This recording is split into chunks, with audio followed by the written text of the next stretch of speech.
Well, it's official, America. Joe Biden has just been declared the first blatantly fraudulent president-elect of America. Joe Biden is now President-elect Joe Biden, and Senator Kamala Harris is now Vice President-elect Kamala Harris. It's probably a good time for Republicans to learn how to pronounce her name. This process has been tainted. And if you taint it for one party, you taint it for the other party. If you taint it for one American, then you taint it for all Americans. And we're not going to stand for this. What damage do you think that Trump will do between losing the election and the inauguration of Joe Biden? Maybe you didn't phrase it quite that way, but that's how I heard it. And we knew that he would be up to mischief. Separate and apart from trying to destroy the credibility of our elections, which we criticize other nations for doing, and now with all enemies, foreign and domestic, making assault on our elections. Well, we have one domestic. But apart from that, The word transparency gets kicked around a lot, but there is nothing transparent about the disgraceful 2020 election process that blatantly crushed the will of the American people. And as expected, those votes did indeed close the gap for Joe Biden. Also, the numbers coming out of Green Bay, Wisconsin, went in favor of Joe Biden. They are still not in compliance. Our votes are being suppressed. We cannot count the votes properly. What's happening is they have moved the barrier up to 6 feet, but they took away the ballot machines that were in the front row and moved them to the back of the building. The court order is in effect. They will not give us access, and the sheriff has decided not to come down here to enforce that court order. We're there, supposedly observing, but we can't see. We're further away than I am from you all here. At least 100 feet away from open ballots that go back out of our sight. We can't see them. We don't know what's happening to them. It's just, there's no way for us to meaningfully observe the process from where they have us. Tell us how many ballots approximately went through that process that you had no chance to observe? Based on the counts that we've heard, it's about 125,000, maybe more. The mummy, Biden, rose from his slumber to remind the American public of his insolence, fumbling giant words on the teleprompter in front of a crowd of corporocratic ghost jeeps. I know watching these vote tallies on TV moves very slow, and it's... Speaking of ghosts, of the many things Biden didn't mention was the overwhelming evidence of a ghost in the machine, as Dominion Software, the second largest seller of voting machines, flooded our national election with glitches favoring Joe Biden. In Antrim County, ballots were counted for Democrats that were meant for Republicans, causing a 6,000 vote swing against our candidates. The county clerk came forward and said, tabulating software glitched and caused a miscalculation of the votes. Since then, we have now discovered that 47 counties use this same software in the same capacity. And there is also Benford's Law. It has been used in criminal cases regarding election fraud in the United States at the federal, state, and local levels. The law detected ballot stuffing in the 2009 Iranian elections, and the Washington Post reported on the instance of the 2016 Russian election, conforming purposefully to Benford's Law in order to hide vote rigging. I've been active in this since 1958. That's 62 years. I am the angriest I have been in that entire 6 decades. You have a group of corrupt people who have absolute contempt for the American people, who believe that we are so spineless, so cowardly, so unwilling to stand up for ourselves, that they can steal the presidency and we'll wring our hands, bring in a few lawyers, and do nothing. The videos of incidents of potential fraud poured in on social media as Silicon Valley did all they could to stop it. I'm not going to show the name because the boss is here and don't want us to, and I can't take it. They won't let me. President Donald Trump, and not the only one we found in the trash. Now am examining this ballot that was received by a Queens Village resident, and with all of the Democrat candidates pre-filled in on the ballot. You know, a lot of people wanted to know, how did it get pre-filled in? Was it done by pen? Was it done by hand? As I put my hand over every one of the pre-filled in Democrats here on the ballot, I could see it was definitely not done by hand. It looks like it was done maybe by a stamper or a machine. Maybe it was run through a machine. This is a 2-page absentee ballot. Now this is the envelope that it came in, also incredibly official looking. It says it's official absentee ballot envelope, and it's in several different languages, and it has a barcode, as you can see, the voter ID number. Oh my God. Hi. Hey, so you with the elections? You're the Bureau of Elections, right? Well, I'm not just volunteering. We're just wondering what, okay, I understand you're a volunteer and you're just doing your job. What's all these? Are these mail-in ballots or what's these coming in? What are these? Uh-huh. These are my intake here? What's that? My intake as well? Yeah, because we're wondering why are ballots being handled down here and not up there with the elections? So we're curious about that. Okay, yeah, the gentleman who's in charge of this, I think, should be right back down. What's his name? Gosh, what is his name? Do you know his name? The order's pretty clear. I've been a lawyer for 30 years. What can you tell us what's unclear about it? You're a private lawyer and acting in government capacity. The city. Great. The city is evaluating it, and I can't tell you anything more. They're evaluating a judge's order? What the order means, and when they're ready to talk to you about it, they will. But I can assure you that they're not violating the order. The order is currently in effect. They're not violating the You guys order. had 8 attorneys. I think it was 8 attorneys getting their appearance on this. I don't understand why 8 attorneys need to evaluate this order. I did it all by myself. It says that no later than 10:30 today, you're to follow the election code, and my people, my clients, representatives, are to be within 6 feet of the process. We have read the order, and we are complying with the order, and we will discuss it with you in a bit. While the Stop the Steal Facebook group was removed, one of the fastest growing groups in Facebook's history, representing Americans merely trying to get to the bottom of what they were seeing, regardless of the bag of goods the Mockingbird media wants America to swallow. We just haven't seen it. You know, it hasn't been presented. There's all kinds of stuff flying on the internet. But when we look into it, it doesn't pan out. Just a week ago, Washington Post and ABC News put out a poll, and let's make sure that we realize these are major platforms, okay? This is the Washington Post of Watergate fame. It's also owned by Jeff Bezos, the richest man in the world. ABC News, top-rated newscast in America. They put out a poll that said Biden was going to win Wisconsin by 17%. Now, to get this number correct, we have to move the decimal not once, we have to move the decimal twice to get in the vicinity of what's actually going on in Wisconsin. Because right now, the current actual is Joe Biden up by 0.6%. And I say current because we have not accepted that as final, and there will be a recount. But the more important takeaway here is that this is not just a mistake. This is disinformation. This is propaganda meant to suppress the Trump vote, meant to depress Trump supporters in Wisconsin. This is willful. This is a decision to try to put their thumbs on the scale. So we need to be aware of it, and you need to be incredibly skeptical during this contentious time in our country of anything that you hear from these legacy media platforms like the Washington Post and ABC and like Fox News and AP trying to get you to believe fake news that Arizona is decided. There are far too many questions surrounding the nebulous explanation of how the historically fraudulent election process transpired. Why was voting stopped in 5 or 6 states? I think it was actually 5 states and 6 cities for 4 hours. You know, why are ballots showing up? Mail-in voting, it has a lot of problems. Some obvious ones. You send ballots out to everyone. You never know who actually receives the ballot. And when they come back, you could be sending them to people who've died without knowing it. You could be sending them to people who've moved from the state. So that already has a problem. But there should be one advantage, right? If these things are mailed in, presumably, some of them will come in late, but wouldn't most of them be coming in months or weeks ahead of time? So why are we finding big tranches of ballots hours and in some cases even more days after the polls have closed?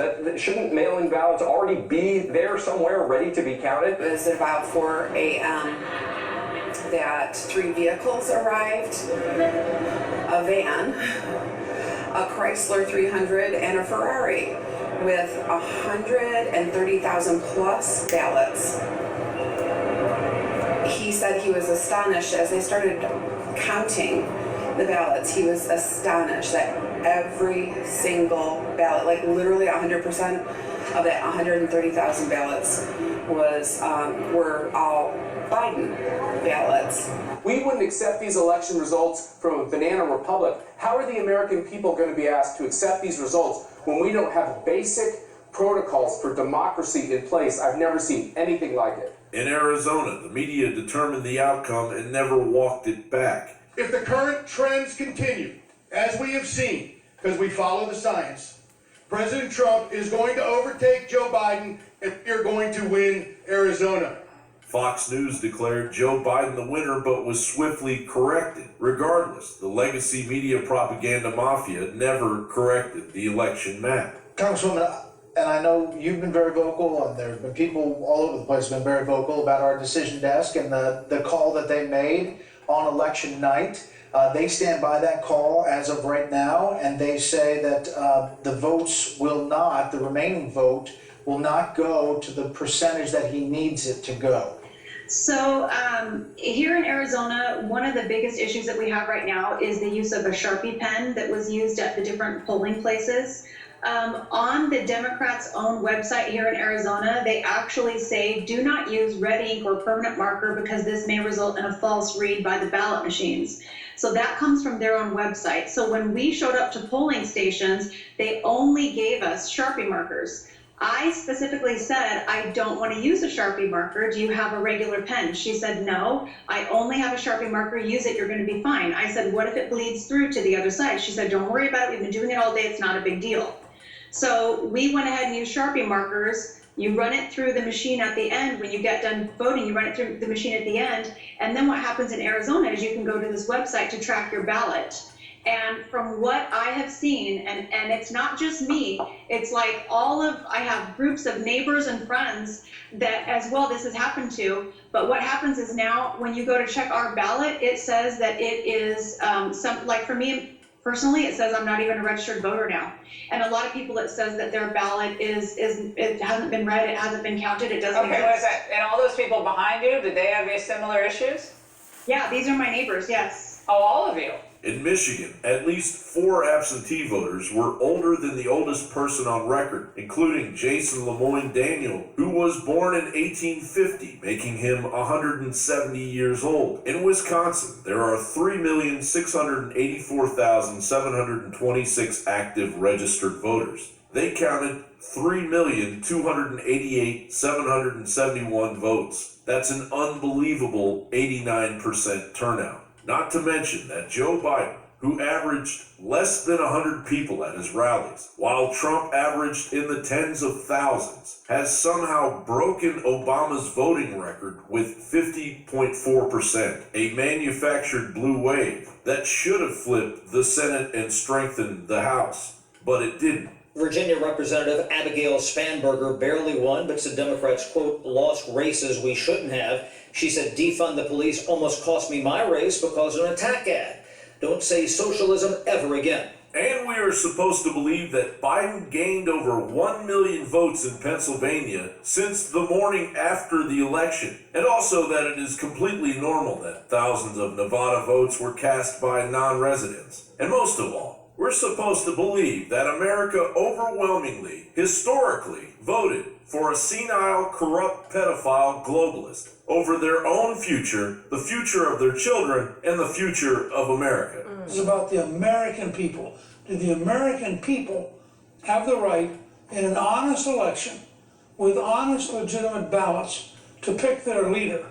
Or are we now just sheep to be dominated by the high-tech businesses, the news media, and the various political machines, and are we supposed to surrender? So I think this is this is a crisis in the American system, comparable to Washington on Christmas Eve, or comparable to Lincoln at Gettysburg. This is a genuine, deep crisis of our survival. John Bowne reporting.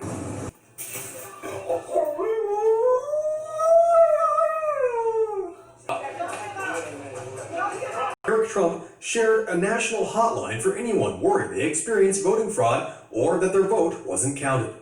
Here at One America News, we've received countless messages from viewers with personal examples of how they experienced voting fraud themselves. Some said they witnessed suspicious activity at their polling places, such as out-of-state vehicles picking up or delivering ballots, election supervisors in Florida campaigning for Joe Biden at the polling place, overflowing ballot boxes, people unable to register or remove themselves from states like California where they used to live, people receiving ballots for dead people, people voting and watching as their selection for President Trump was changed to Biden, receiving ballots for people who have never lived at their address, or people receiving multiple ballots to their homes. Even here at One America News, one of our own staff members received no less than 5 ballots himself, all of which were addressed to other residents who no longer live at his house. This is irrefutable evidence that not only is the mail-in ballot system deeply flawed, but that it leaves the door wide open to the possibility of rampant voting fraud.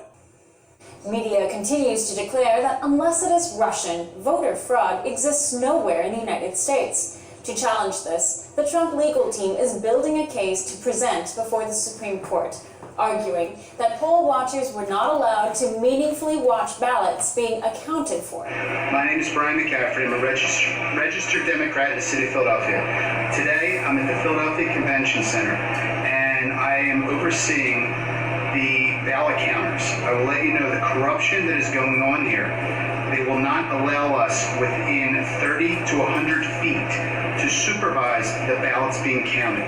Brian McCafferty, a poll watcher in Philadelphia, tells OAN he was shocked by what he had experienced Wednesday morning after the election.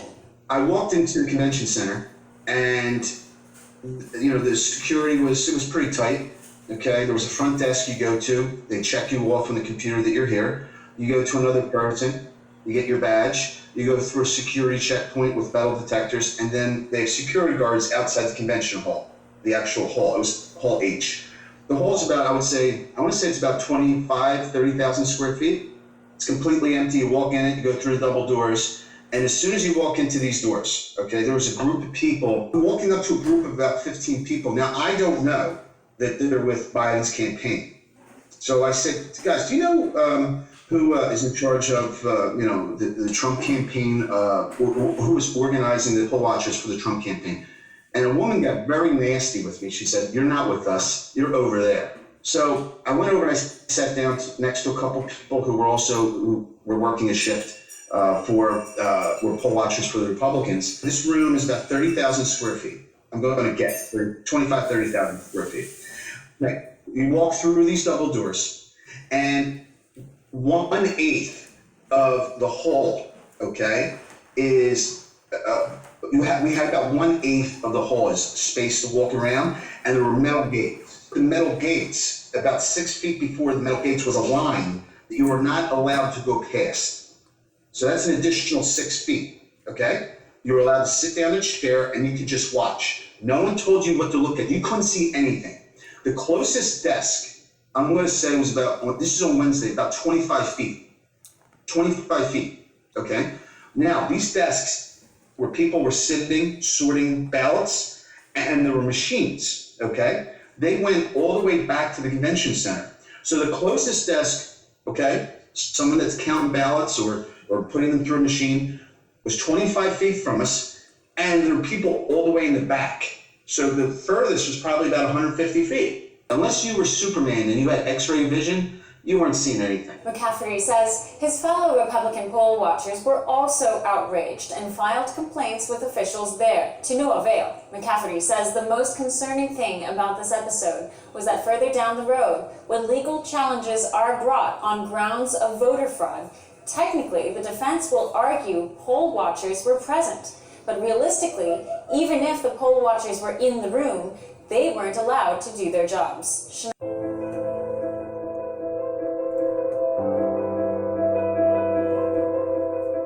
On Wednesday the 4th, we checked in at the time clock. The postmaster then told us that if we were to find any ballots on our routes that day, we were to collect them, keep them separate in a hod, which is what we call our plastic bins, bring them back, and then we would put them in another hod, and then they would send them to be counted. These were ballots that were collected on November the 4th, the day. Yes. ballots in Pennsylvania have to be postmarked by 8 o'clock on election day, November the 3rd, or they will not be counted, according to the Pennsylvania Supreme Court. Yes, sir. So ballots collected on after that date should not be counted. And you're saying that your postmaster or the supervisor, William Wood, and James Malley in a stand-up meeting, they said to separate those ballots and collect them? The postmaster did. The postmaster or supervisor did not say that we're gonna backdate them. I was firmly of the belief that they were going to be backdated. I was definitely concerned. That's just astounding. That was in Arizona.